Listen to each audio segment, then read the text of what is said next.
Queridos irmãos e irmãs, nesse domingo vamos iniciar a celebração da Semana Santa, celebrando o Domingo de Ramos da Paixão do Senhor. A liturgia que nos é proposta para a reflexão esse final de semana, no início da Semana Santa, é o Evangelho de São Marcos, capítulo 11, versículo de 1 a 10. A primeira leitura é tirada do profeta Isaías, capítulo 50, versículos de 4 a 7. O salmo responsorial é o Salmo 21. E a segunda leitura é de Filipenses, capítulo 2, versículo de 6 a 11. O evangelho da narração da paixão de Jesus é de São Marcos, capítulo 14, versículo 1, até o capítulo 15, versículo 47 do capítulo 15. Como nós podemos já perceber na exposição dos textos bíblicos, nós percebemos que esta missa é uma missa que tem uma realidade muito peculiar, porque foi apresentados dois evangelhos.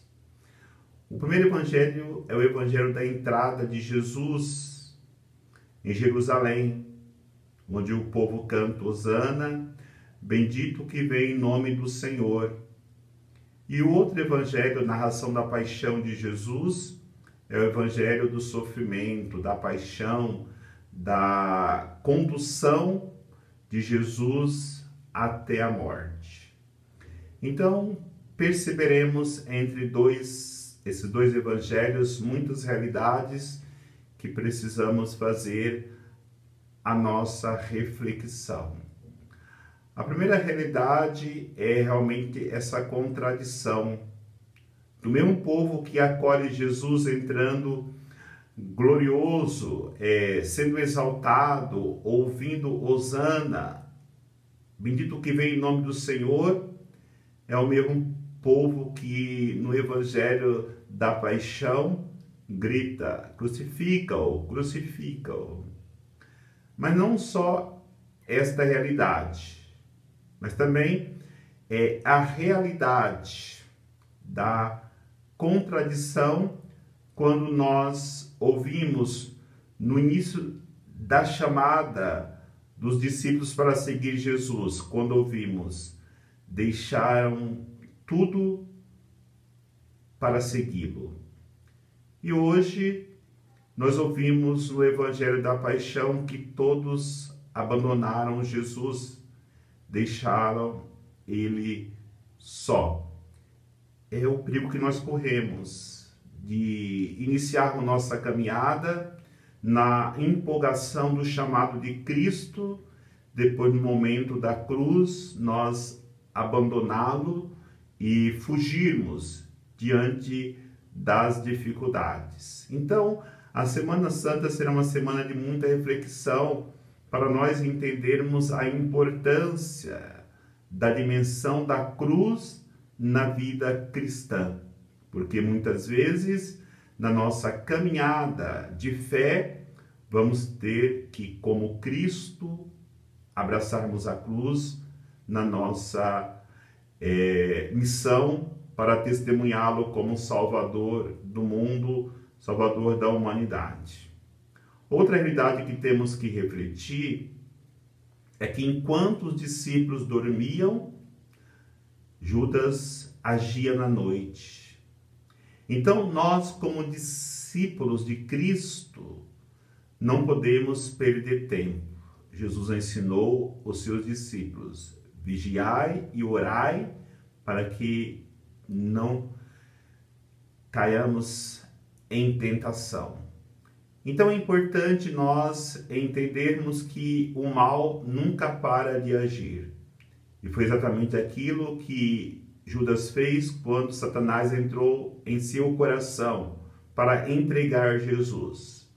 Por isso, nós, como discípulos de Cristo, precisamos sempre estarmos atentos na oração, sempre atentos onde está se movendo o mal para podermos combatê-los. e combater não com a nossa força, combatermos com a força de Cristo. Também outro ponto de reflexão é a negação de Pedro.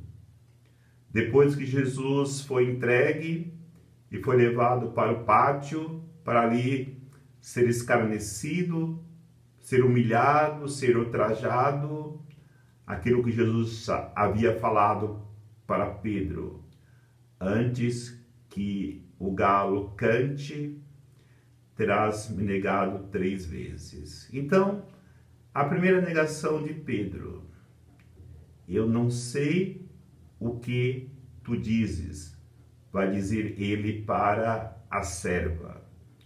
Depois a segunda negação: não conheço este homem. E a terceira negação: não conheço este homem a quem tu dizes.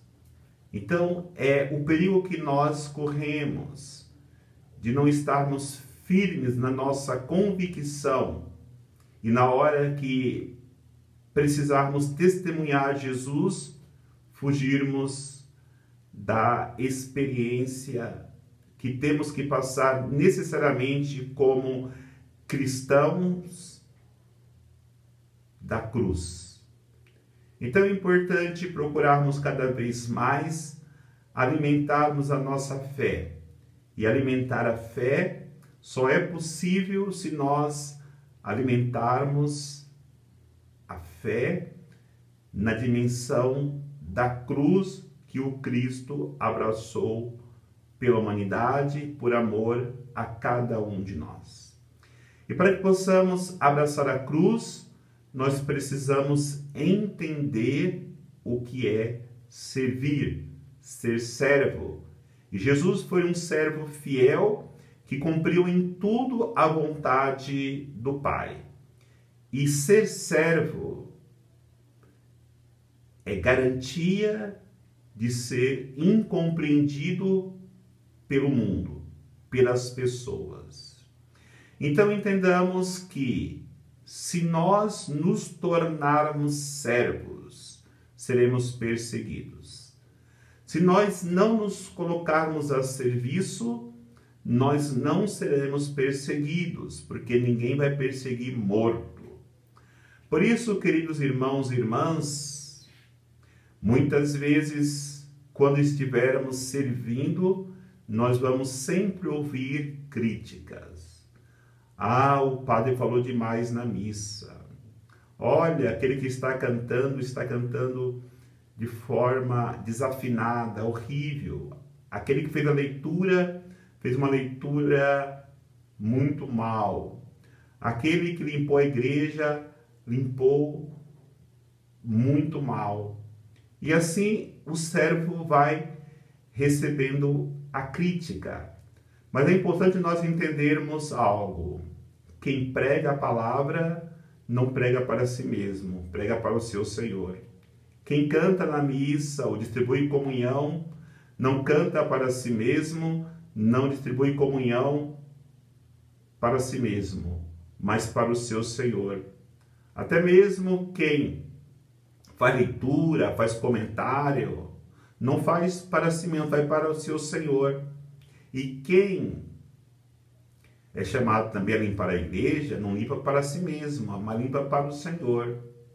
Por isso é importante nós entendermos, quando eu faço acontecer o meu serviço, eu tenho que saber que eu tenho que fazer o melhor, porque eu faço para os meus irmãos. Então, quando eu canto para os meus irmãos, mas também canto para Deus, porque Deus está onde os irmãos estão reunidos. Então, quando eu faço leitura, eu faço para meus irmãos, como servidor, mas também faço para Deus, porque onde estão os meus irmãos está também Deus. E quando eu limpo a igreja para as celebrações, eu limpo para meus irmãos, mas também limpo para Deus, porque Deus também passa naquele chão, naquela igreja limpa pelos servidores. É claro, queridos irmãos e irmãs, que não é fácil ser servo, mas Jesus nos deu um grande exemplo. Ele, sendo de natureza divina, não se apegou a isso. Se fez homem, e não só se fez homem, mas se entregou à morte, morrendo de uma morte que era reservada para os maiores bandidos. Uma morte e morte de cruz. Por isso, aprendamos cada vez mais a nos prepararmos para os desafios da vida cristã, porque será sempre um desafio testemunharmos Jesus Cristo, e só é verdadeiro cristão aquele que testemunha Jesus como Salvador da sua vida e querendo também que os outros experimentem aquilo que ele experimentou. Então, no Evangelho da entrada de Jesus em Jerusalém, o fato de Jesus enviar 2 discípulos para preparar a Páscoa é muito significativo para nós, porque Jesus enviou seus discípulos de 2 a 2 para anunciar o reino de Deus. E esse envio que Jesus faz dos seus discípulos para irem à frente preparar a Páscoa, somos cada um de nós que somos enviados para esta missão. E na verdade, eles foram enviados para poder encontrar um jumentinho e trazer para Jesus montar. Esse jumentinho que os discípulos foram enviados para buscá-lo e trazer até Jesus é para figurar que nós precisamos evangelizar e trazermos jumentinhos que nunca foi montado por ninguém, nem por Jesus, para poder servir o seu reino. Talvez o jumentinho que vai ser ministro da Eucaristia, talvez o jumentinho que vai ser um cantor, um tocador na igreja, talvez o jumentinho que vai ser um pregador da palavra de Deus, talvez o jumentinho que vai ser um leitor, um comentarista, ou até um jumentinho que vai limpar a igreja. Como é importante nós refletirmos sobre esta realidade e como está difícil para os evangelizadores encontrar nos dias de hoje tais tipos de jumentinhos que queiram deixar Jesus montar nele para que Jesus seja servido através das suas vidas. Mas é importante nós entendermos o jumentinho que veio para Jesus montar, e Jesus montou nele e entrou em Jerusalém. Esse jumentinho jamais voltou como ele veio. Ele foi totalmente transformado e tornou-se um jumentinho famoso. Tanto é que nesse domingo de Ramos da Paixão do Senhor, em toda a igreja católica, será falado desse jumentinho. Por quê?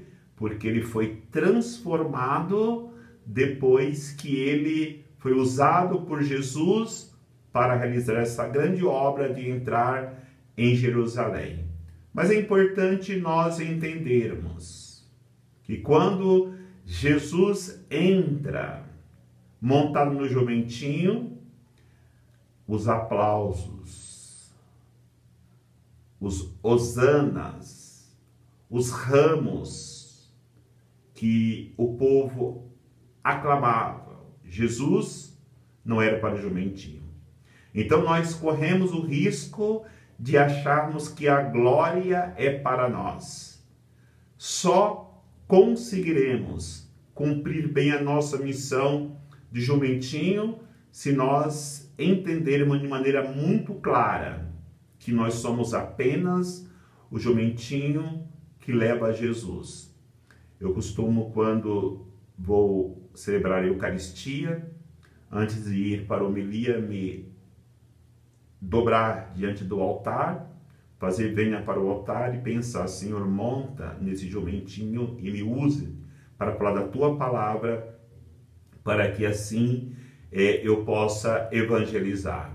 Então é necessário nós entendermos esse mistério de amor de Deus para com o homem na sua paixão, morte e ressurreição. E lembramos aquilo que diz Jesus: olha, se fizeram isso com o lenho seco, imagine com o lenho verde.